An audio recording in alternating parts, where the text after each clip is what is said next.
Morning मित्रों, ધોરણ 11 physics શરૂ છે આપણું ચેપ્ટર નંબર 6 કાર્ય ઉર્જા અને પાવર. આજનો આપણો લેક્ચર નંબર 5 અને ટોપિક નંબર છે 6.8 યાંત્રિક ઉર્જા સંરક્ષણના નિયમની આપણે ચર્ચા કરવાની છે. મિત્રો, આપણી પાસે ઉર્જાઓ ત્રણ પ્રકારની: સ્થિતિ ઉર્જા, ગતિ ઉર્જા અને યાંત્રિક ઉર્જા. યાંત્રિક ઉર્જા એટલે સ્થિતિ ઉર્જા અને ગતિ ઉર્જાના સરવાળાને યાંત્રિક ઉર્જા કહેવાય. મિત્રો, તમને ફરી પાછી એક વાત યાદ અપાવી દઉં કે ગતિ ઉર્જાને આપણે k વડે દર્શાવીએ છીએ, સ્થિતિ ઉર્જાને u વડે. તમારી બુકમાં v વડે દર્શાવેલી છે. તમે કોઈ પણ સંજ્ઞા વાપરી શકશો અને આ બંનેનો જ્યારે સરવાળો થાય તો એ બનતી ઉર્જાને યાંત્રિક ઉર્જાને કેપિટલ E વડે આપણે દર્શાવીશું. ઓકે, હવે અહીંયા યાંત્રિક ઉર્જાના સંરક્ષણના નિયમની આપણે સમજૂતી લેવાની છે. તો સૌથી પહેલા તો હું એક કામ કરું. ધારો કે કોઈ પદાર્થ, એના પર F જેટલું બળ લાગે છે. ધારો કે આ બળ લાગવાને કારણે તેનું ડેલ્ટા x જેટલું સ્થાનાંતર થાય છે. શું કહ્યું? ધારો કે કોઈ પદાર્થ પર F જેટલું બળ લાગતા તેનું ડેલ્ટા x જેટલું સ્થાનાંતર થાય છે. તો મિત્રો, કાર્યનું સૂત્ર આપણી પાસે W બરાબર F into ડેલ્ટા x થશે. આ સૂત્ર જૂનું અને જાણીતું છે જ આપણી પાસે. બળ ગુણ્યા સ્થાનાંતર એટલે કાર્ય. હવે મિત્રો, જે કાર્ય ઉર્જા પ્રમેય છે એ કાર્ય ઉર્જા પ્રમેય અનુસાર થતું કાર્ય એ ગતિ ઉર્જાના ફેરફાર બરાબર હોય છે.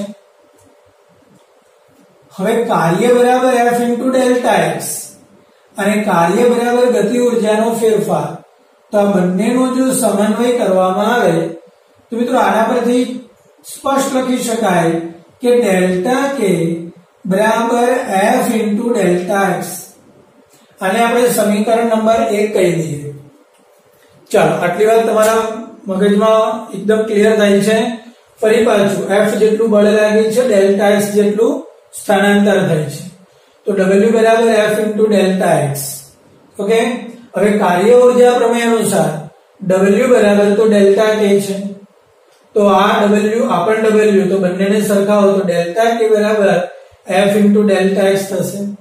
હવે આગળના પ્રશ્નમાં આપણે આવું જોઈ ચૂકેલા છીએ સ્થિતિ ઉર્જા માટે કે F બરાબર minus delta U upon delta x. Last ટાઈમનો જે છેલ્લો પ્રશ્ન હતો એ પ્રશ્નમાં સૂત્ર આપણે 2 વાર સાબિત કરી ચૂકેલા છીએ. તો F બરાબર minus delta U upon delta x. તો આ ડેલ્ટા x ને આ બાજુ જવા દો તો F into ડેલ્ટા x બરાબર માઈનસ ડેલ્ટા U થાય. આને કહી દો સમીકરણ નંબર 2. ઓકે, તો જો આ 1 અને આ 2, આ પણ F into ડેલ્ટા x, આ પણ F into ડેલ્ટા x, મતલબ કે આ બંને સરખા થાય. તો ડેલ્ટા k બરાબર માઈનસ ડેલ્ટા U થશે.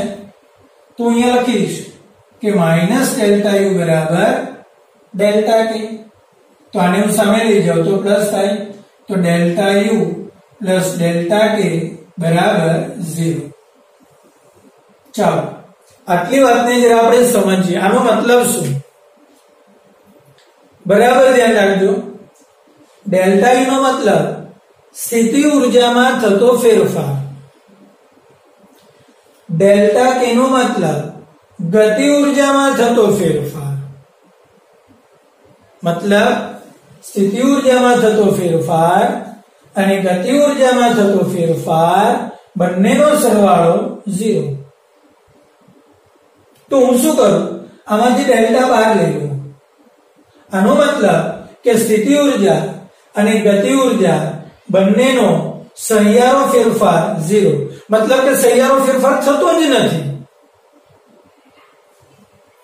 આનો એક અર્થ એ થાય કે સ્થિતિ ઉર્જા બદલાઈ શકે, ગતિ ઉર્જા બદલાઈ શકે, પણ એ બદલાવ એવો હોય કે એકમાં વધારો થાય તો બીજામાં ઘટાડો થાય. જો તમને ઉદાહરણ આપું, આ જે સૂત્ર આપ્યું, ધારો કે સ્થિતિ ઉર્જામાં +7 નો વધારો થયો તો ગતિ ઉર્જામાં 7 નો ઘટાડો થયો એટલે આ 0 આવી ગયો. આનો મતલબ કે એક વધે તો બીજું ઘટે, એક ઘટે તો બીજું ઘટે, સોરી વધે, એક વધે તો બીજું ઘટે, એક ઘટે તો બીજું વધે. મતલબ કે એકમાં 7 નો વધારો થયો તો બીજામાં 7 નો ઘટાડો થયો, સરવાળો કેવો થયો? 0 થયો. ફરી પાછા આનો એક મતલબ શું થાય કે સ્થિતિ ઉર્જા બદલાઈ શકે તો કે હા, ગતિ ઉર્જા બદલાઈ શકે તો કે હા, પણ બંનેનો સરવાળો બદલાઈ શકે તો કે ના. એ અચળ હશે. સ્થિતિ ઉર્જા વધે, ગતિ ઉર્જા ઘટે, સ્થિતિ ઉર્જા ઘટે, ગતિ ઉર્જા વધે, પણ બંનેનો જે સરવાળો છે એ કેવો રહેશે? અચળ. ઓકે, તો આ સેન્ટેન્સ ને આપણે બે રીતે લખીશું. અહીંયા ભૂસીને હું ફરી પાછું લખું છું મિત્રો. આ સેન્ટેન્સ બે રીતે લખાય. નંબર 1 કે u + k બરાબર અચળ. સ્થિતિ ઉર્જા અને ગતિ ઉર્જાનો સરવાળો અચળ રહે છે, અથવા સ્થિતિ ઉર્જાનો ફેરફાર અને ગતિ ઉર્જાનો ફેરફાર શૂન્ય રહે છે. મિત્રો આ બંનેને યાંત્રિક ઉર્જાના સંરક્ષણનું ગાણિતિક સ્વરૂપ તરીકે ઓળખવામાં આવે છે. કોઈ તમને એમસીક્યુ માં પૂછે કે યાંત્રિક ઉર્જાનું ગાણિતિક સ્વરૂપ શું, તો કે u + k બરાબર અચળ. મિત્રો u + k ને E તરીકે ઓળખવામાં આવે, યાંત્રિક ઉર્જા. એટલે યાંત્રિક ઉર્જા ક્યારેય પણ બદલાતી નથી, અચળ રહે છે. યાંત્રિક ઉર્જા ક્યારેય નહીં બદલાય, અચળ જ રહેશે. u બદલાય, k બદલાય, પણ બંનેનો સરવાળો ન બદલાય. એટલે કે યાંત્રિક ઉર્જા બદલાતી નથી. પણ ક્યારે? તો કે સંરક્ષી બળોની અસર હેઠળ. આપણે જે કઈ બી ચર્ચા કરીએ છીએ એ મિત્રો સંરક્ષી બળ માટે ચર્ચા ચાલે છે. કોના માટે? સંરક્ષી બળો માટે. એટલે જ્યારે સંરક્ષી બળો લાગતા હોય ત્યારે યાંત્રિક રીતે અલગ કરેલા તંત્ર માટે યાંત્રિક ઉર્જા, અહીંયા તમારી બુકમાં શબ્દ નથી, આ શબ્દ એડ કરજો, તંત્રની યાંત્રિક ઉર્જા અચળ રહે છે. એટલે કે E કેવી રહે છે? અચળ રહે છે. ફરી પાછું જણાવો, આપણો નિયમ શું થશે? સંરક્ષી બળોની અસર હેઠળ યાંત્રિક રીતે અલગ કરેલા તંત્ર માટે તંત્રની યાંત્રિક ઉર્જા અચળ રહે છે. મતલબ કે સ્થિતિ ઉર્જા અને ગતિ ઉર્જાનો સરવાળો અચળ રહે છે. ઓકે, તો આને તમે આ રીતે લખી શકો, u + k બરાબર E બરાબર યાંત્રિક ઉર્જા, અને આ યાંત્રિક ઉર્જા કેવી છે મિત્રો? અચળ છે. મિત્રો હું શરૂઆતને I તરીકે કહું અને અંતિમને F, તો પ્રારંભિક સ્થિતિ ઉર્જા પ્રારંભિક યાંત્રિક ઉર્જા બરાબર અંતિમ યાંત્રિક ઉર્જા લખી શકીએ આપણે. જ્યારે તમે કોઈ પદાર્થની ગતિ ચાલતી હોય અથવા તો કોઈ પણ સ્થિતિ બદલાય તો પ્રારંભિક યાંત્રિક ઉર્જા EI ઇનિશિયલ એટલે I, EF ફાઇનલ અંતિમ, EI બરાબર EF. એટલે કે પ્રારંભિક યાંત્રિક ઉર્જા અને અંતિમ યાંત્રિક ઉર્જા સરખી હોય છે. ધારો કે આ વખતે સ્થિતિ ઉર્જા UI છે અને ગતિ ઉર્જા KI છે, તો UI + KI. અને અંતિમ અવસ્થા, ધારો કે પદાર્થની પ્રારંભિક અવસ્થા I છે, તો I અવસ્થાની સ્થિતિ ઉર્જા અને I અવસ્થાની ગતિ ઉર્જા બરાબર F અવસ્થાની સ્થિતિ ઉર્જા + F અવસ્થાની ગતિ ઉર્જા. તો જો સ્થિતિ ઉર્જા બદલાય, કેટલી થઈ?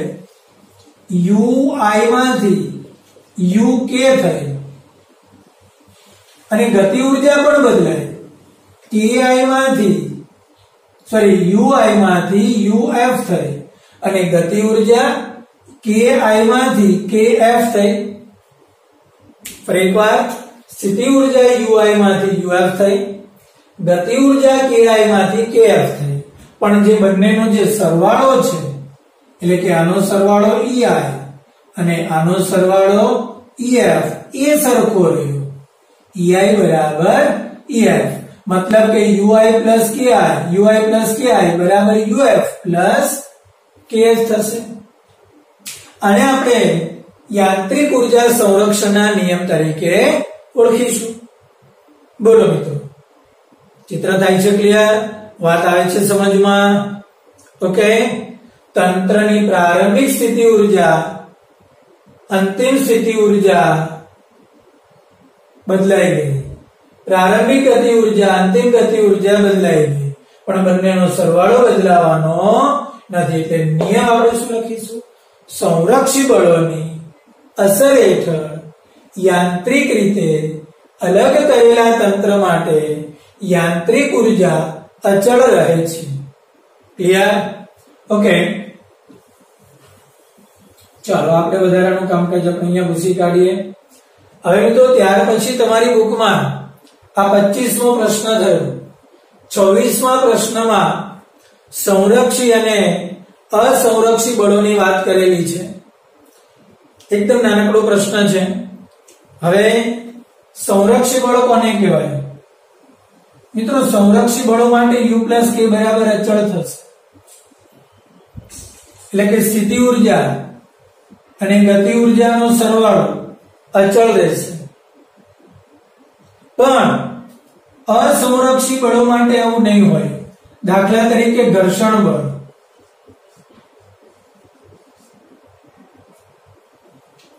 પદાર્થ જ્યારે ગતિ કરતો હોય ત્યારે ઉર્જાનો કેટલો ભાગ ઘર્ષણ બળની વિરુદ્ધ કાર્ય કરવામાં વપરાય જાય અને એને કારણે ઉષ્મા ઉર્જા ઉત્પન્ન થાય. તમે કોઈ લાકડાના બ્લોકને ફ્લોરિંગ પર ઘસડીને ગતિ કરાવો તો સ્થિતિ ઉર્જા બદલાય, ગતિ ઉર્જા બદલાય અને સાથે સાથે ઉર્જાનો કેટલો ભાગ એ ઘર્ષણ બળ વિરુદ્ધ કાર્ય કરવામાં જતો રહે અને બ્લોકની સપાટી ગરમ થાય. તો આ વખતે આની અંદર એક ત્રીજું પદ આપણે એડ કરવું પડે, ઉષ્મા ઉર્જા.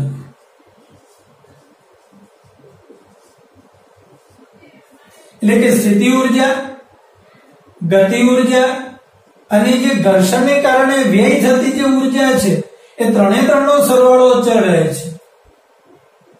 જો આ પદ ઉમેરાય તો સમજી લેવાનું કે આપણું આ બળ સંરક્ષી બળ નથી. એટલે કે ઘર્ષણ બળ, કોઈ પૂછે MCQ માં, ઘર્ષણ બળ સંરક્ષી બળની અંદર આવતું નથી.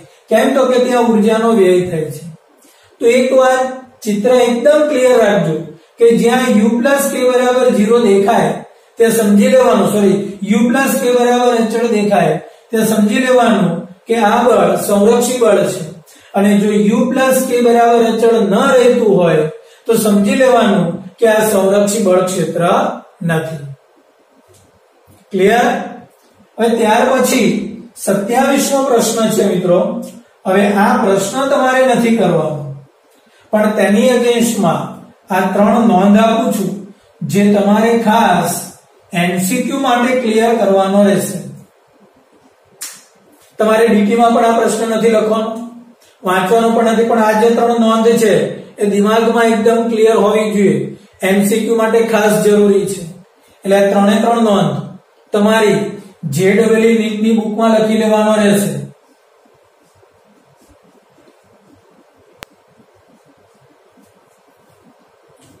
બીજી એક વાત તમને જણાવું, ચેપ્ટર ચાલતું હશે એ દરમિયાન આવી જેટલી પણ JEE નીટ માટેની નોંધ પડે એ તમારી બુકમાં નોટ ડાઉન કરવાની છે.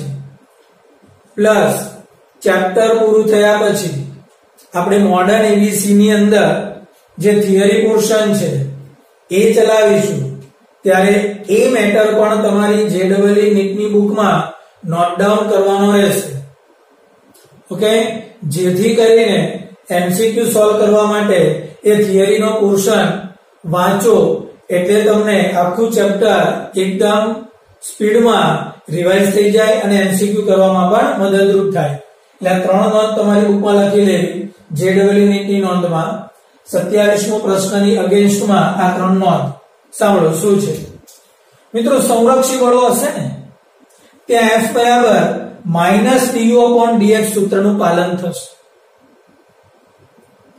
આનાથી ઉલટું કે જ્યાં આ સૂત્રનું પાલન થશે ત્યાં સમજી લેવાનું કે સંરક્ષી બળો છે. ક્લિયર? ફરી પાછું સંરક્ષી બળો માટે f બરાબર -du/dx થશે અને f બરાબર -du/dx સૂત્ર પડાય ત્યાં સમજી લેવાનું કે સંરક્ષી બળ છે. ઓકે. બીજું, સંરક્ષી બળોના કિસ્સામાં જે કાર્ય થાય એ કાર્ય અંતિમ સ્થાન પર જ આધાર રાખે છે, માર્ગ પર નહીં.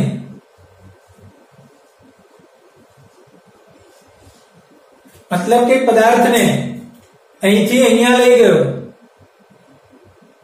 બીજી વાર પણ અહીંથી અહીંયા લઈ ગયો, પણ હું જુદા જુદા માર્ગે લઈ જાઉં. મેં તમને લાસ્ટ ટાઈમ એક ઉદાહરણ આપેલું હતું કે એકવાર અહીંથી પદાર્થને આ માર્ગે અહીંયા લઈ ગયો, બીજી વાર પદાર્થને અહીંથી આ માર્ગે અહીંયા લઈ ગયો, તો માર્ગ બદલાયા પણ સ્થાન તો એ જ છે, અંતિમ સ્થાન એ જ છે, તો કાર્ય સરખું જ રહેશે. અને આવું ત્યારે જ થાય કે જ્યારે સંરક્ષી બળો હાજર હોય. ફરી પાછું, સંરક્ષી બળોના કિસ્સામાં આપણને f બરાબર -du/dx સૂત્રનું પાલન થશે. સંરક્ષી બળોના કિસ્સામાં કાર્ય માત્ર અંતિમ સ્થાન પર જ આધાર રાખશે. અને બીજું, જો બંધ માર્ગ હોય, મતલબ કે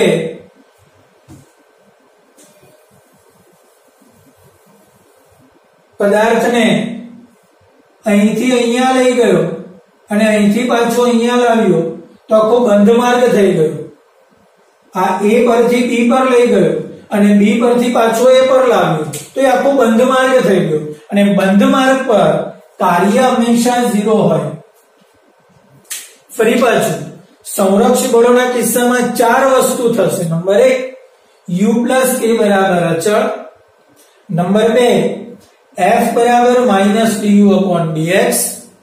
નંબર 3, કાર્ય અંતિમ સ્થાન પર જ આધાર રાખે છે. નંબર 4, કે બંધ માર્ગ પર કાર્ય હંમેશા 0 હશે. આવે છે વાત સમજમાં? ચિત્ર થાય છે ક્લિયર? અહીંયા હું તમને જે નોંધમાં લખવાના મુદ્દા છે 3 તો છે, ચોથો આ અને પાંચમો પણ એક મુદ્દો અહીંયા હું તમને એડ કરી આપું છું. પ્રશ્ન નંબર 27 છે અને ત્યાર પછીનું 32 છે. એ બંને આ નોંધની અંદર આવી જશે. એટલે બંને પ્રશ્નો હું તમને કરાવતો નથી, પણ તે નોંધ તમારી બુકમાં લખવાની રહેશે.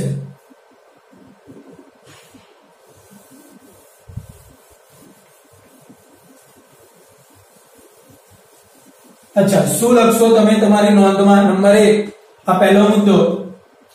પ્રશ્ન તમને અહીંયા લખી આપું છું, 27 અને 32. ક્વેશ્ચન નંબર 27 અને 32 આ બંને સંરક્ષી બળોના કિસ્સામાં અગત્યની બાબતો કહે છે આપણને. સંરક્ષી બળો માટેની અગત્યની બાબતો. તો તમારે 27 કે 32 પ્રશ્ન નથી કરવાનો, આ નોંધ તમારા દિમાગમાં ક્લિયર હોવી જોઈએ. પહેલી, સંરક્ષી બળ હશે ત્યાં f બરાબર -du/dx હશે. આનો બીજો મતલબ એ પણ થાય કે ડેલ્ટા u બરાબર -f * ડેલ્ટા x. આવી રીતે પણ લખી શકાય. આ ડેલ્ટા u ને કરતા બનાવ્યું, માઈનસ આ બાજુ જવા દીધું, ડેલ્ટા x આ બાજુ જવા દીધું, તો ડેલ્ટા u બરાબર -f * ડેલ્ટા x થાય. ક્લિયર? હવે ચાલ સમજમાં. બીજું, કાર્ય અંતિમ સ્થાન પર જ આધાર રાખશે. ક્યારે? સંરક્ષી બળ હશે તો. ત્રીજું, બંધ માર્ગ પર કાર્ય હંમેશા 0 હશે. ચોથું, સંરક્ષી બળ માટે u + k બરાબર અચળ હશે. અને પાંચમું, સંરક્ષી બળ માટે ડેલ્ટા u + ડેલ્ટા k બરાબર 0 હશે. આને તમે આવી રીતે પણ લખી શકો કે ડેલ્ટા યુ બરાબર માઇનસ ડેલ્ટા કે. બોલો આવે છે વાત સમજમાં? ક્લિયર? તો આટલી નોંધ તમારી જેડબલઈ નીટની બુકની અંદર પરફેક્ટ લખાઈ જવી પડે. બરાબર છે? તો આ આપણો ટોપિક થયો 6.8. ચાલો આગળ વધીએ હવે. ઓકે, ત્યાર પછીનો આપણો પ્રશ્ન છે 28 નંબરનો. એક દડાના ઉદાહરણ દ્વારા યાંત્રિક ઉર્જા સંરક્ષણના નિયમને આપણે સમજવાનો છે. ધારો કે આ રીતે આપણે આ જમીનની સપાટીથી આ કેપિટલ H ઊંચાઈનો એક ટાવર લઈએ. આ ટાવરની ઊંચાઈ કેપિટલ H છે અને અહીંથી આ કોઈ એક દડાને મુક્ત પતન કરાવવામાં આવે છે. આ દડો જ્યારે આ H ઊંચાઈ પર હશે, H ઊંચાઈ પર જ્યારે દડો હશે ત્યારે તેની સ્થિતિ ઉર્જા અને ગતિ ઉર્જા શું હશે તે આપણે નક્કી કરીએ. પરિસ્થિતિ આપણે 3 લેવી છે. ધારો કે દડો આટલે પહોંચે છે, આ સ્મોલ h ઊંચાઈ છે. આ વખતે સ્થિતિ ઉર્જા અને ગતિ ઉર્જા કેટલી હશે? અને ત્રીજી પરિસ્થિતિ, દડો જમીન પર પહોંચે એ વખતે તેની સ્થિતિ ઉર્જા અને ગતિ ઉર્જા કેટલી હશે? ફરી પાછું દડાની પરિસ્થિતિ 3 આપણે લઈએ છીએ. કેપિટલ H જેટલી ઊંચાઈ પરથી દડાને આપણે મુક્ત પતન કરાવીએ. આ દડો જ્યારે નીચે પડે ત્યારે સતત તેની ઊંચાઈ ઘટતી જાય છે અને છેલ્લે જમીન પર આવીને અથડાય છે. ઓકે, કેપિટલ H ઊંચાઈ પર છે. ધારો કે ઊંચાઈ ઘટીને સ્મોલ h ઊંચાઈ પર આવ્યું અને છેલ્લે જમીન પર આવ્યું. તો આ પરિસ્થિતિઓમાં આપણે યાંત્રિક ઉર્જાના સંરક્ષણના નિયમને સમજવો છે. પહેલી વાત તો એ કે પદાર્થ જ્યારે ઊંચાઈ પર છે, આપણો પદાર્થ જ્યારે ઊંચાઈ પર છે ત્યારે તેની સ્થિતિ ઉર્જા આ u કેટલી હશે? તો બહુ સિમ્પલ છે, mg કેપિટલ H જેટલી હશે.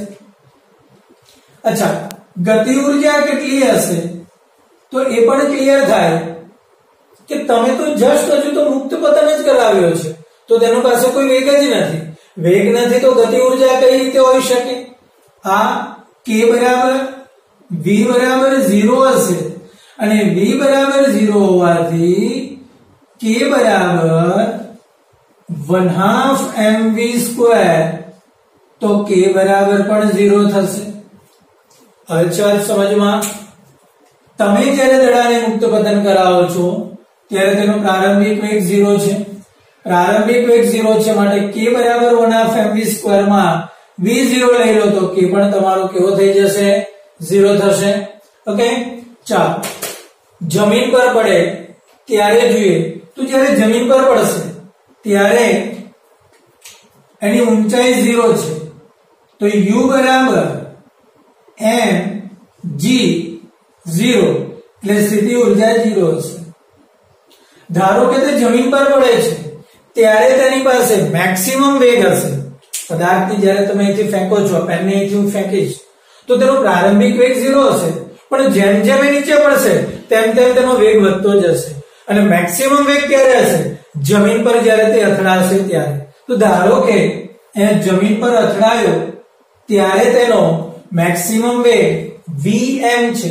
તો મિત્રો તેની જે ગતિ ઉર્જા છે એ કેટલી થશે?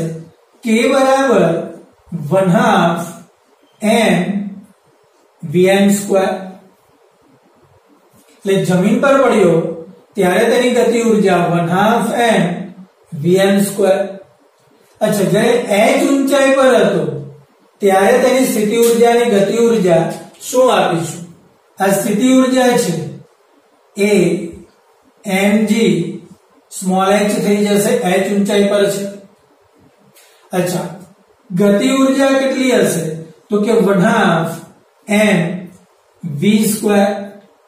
આ v એ vm કરતા નાનો હશે એટલે તમે નોંધમાં લખી શકો કે v is less than vm.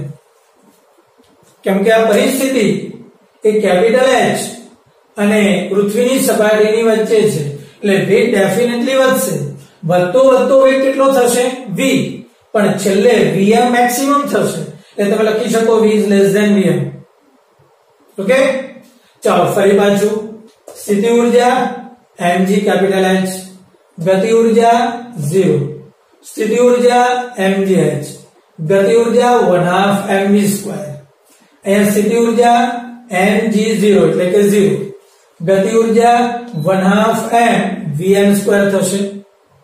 ચલો હવે આપણે કામ કરીએ. આ પરિસ્થિતિ અને આ પરિસ્થિતિને સરખાવી દો. એટલે કે ઊર્જા સંરક્ષણનો જે નિયમ છે એ આપણે એપ્લાય કરીએ. ક્યાં? જમીન પર અને h ઊંચાઈ પર. ક્યાં એપ્લાય કરીએ? જમીન પર અને h ઊંચાઈ પર. એટલે કે યાંત્રિક ઊર્જા એ ગ્રાઉન્ડ પર, યાંત્રિક ઊર્જા ગ્રાઉન્ડ પર ઇઝ ઇક્વલ ટુ યાંત્રિક ઊર્જા h ઊંચાઈ પર. તો ગ્રાઉન્ડ પર યાંત્રિક ઊર્જા કેટલી હશે? 0 પ્લસ 1/2 mvm². अच्छा, યાંત્રિક ઊર્જા h ઊંચાઈ પર કેટલી હશે? mgh plus 0. તો આના પરથી તમને આ vm નું સૂત્ર તમને મળી જશે. 1/2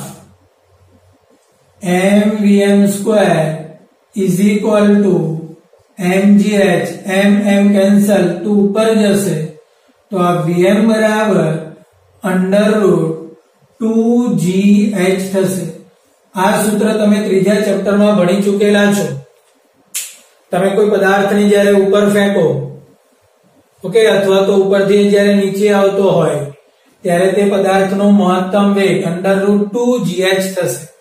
આ સૂત્ર પરથી તમે મહત્તમ વેગ મેળવી શકો છો. ચાલો આ જ રીતે આ બે પરિસ્થિતિને સરખાવો. કઈ બે પરિસ્થિતિ? h ઊંચાઈની પરિસ્થિતિ અને બીજી કઈ? સ્મોલ h ઊંચાઈની પરિસ્થિતિ. મતલબ કે કેપિટલ H ઊંચાઈ યાંત્રિક ઊર્જા બરાબર સ્મોલ h ઊંચાઈ યાંત્રિક ઊર્જા. ચાલો કેપિટલ H ઊંચાઈ યાંત્રિક ઊર્જા શું થશે? mgh plus 0 is equal to small h ઊંચાઈ પર યાંત્રિક ઊર્જા કેટલી થશે? mgh plus 1/2 mv². ચલો જો તમે આ m કેન્સલ કરી શકો છો. આ gh ને આ બાજુ લાવો એટલે g capital H minus g small h is equal to 1/2 v² થશે. માટે v² બરાબર 2, આમાંથી g કોમન નીકળશે, h માઈનસ h, મતલબ કે v બરાબર √2g capital H minus small h. આ સૂત્રનો ઉપયોગ કરી તમે h ઊંચાઈ પર વેગ મેળવી શકો. આ સૂત્રનો ઉપયોગ કરી તમે પૃથ્વીની સપાટી પર તેનો વેગ મેળવી શકો. પણ આ વેગ ત્યારે જ મળશે જ્યારે તમે યાંત્રિક ઊર્જા સંરક્ષણના નિયમને એપ્લાય કરો છો ત્યારે. બોલો, આવે છે વાત સમજમાં? ઓકે, તો આ જોયો આપણો યાંત્રિક ઊર્જાના સંરક્ષણના નિયમને દડાના ઉદાહરણ દ્વારા સમજાવવાની રીત. ઓકે મિત્રો, તો આજનો લેક્ચર આપણે આટલો રાખીએ. નેક્સ્ટ લેક્ચર માટે ફરી પાછા મળીશું.